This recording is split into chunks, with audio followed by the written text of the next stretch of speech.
નમસ્કાર મિત્રો, સ્વાગત છે તમારું અમારી યુટ્યુબ ચેનલ. મિત્રો, સરકારી કર્મચારીઓ તથા પેન્શનરોને લઈને ગુજરાત સરકાર દ્વારા એક ઐતિહાસિક નિર્ણય લેવામાં આવી રહ્યો છે. સરકારી કર્મચારીઓના પરિવારને પણ પીએમજેએવાયના લાભ માટે કચેરીના વડાનું પ્રમાણપત્ર જરૂરી છે. માર્ગદર્શિકા પણ જાહેર કરી દેવામાં આવી છે અને પેન્શનર્સના કિસ્સામાં પણ વ્યવસ્થા કરાઈ છે.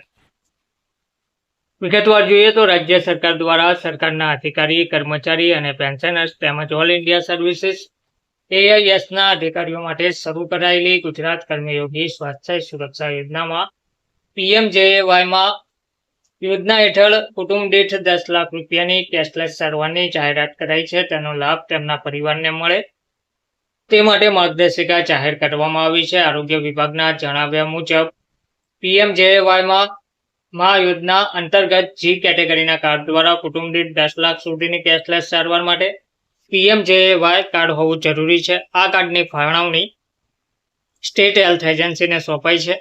રાજ્ય સરકારના અધિકારીઓ, કર્મચારીઓ અને પેન્શનર્સના કિસ્સામાં કુટુંબની વ્યાખ્યા મુજબની પાત્રતા ધરાવતા હોય તેવા આશ્રિત કુટુંબીજનોની વિગતો દર્શાવતું પ્રમાણપત્ર આપવાનું રહેશે. આ તમામ કર્મચારીઓ જ્યાં કાર્યરત હોય તે કચેરીના વડાએ નિયત નમૂનામાં પ્રમાણપત્ર આપવાનું રહેશે.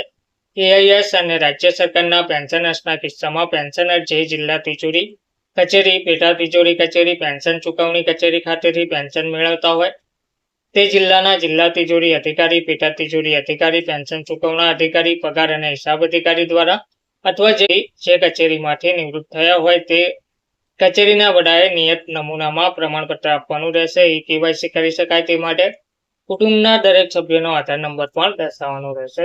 ધન્યવાદ.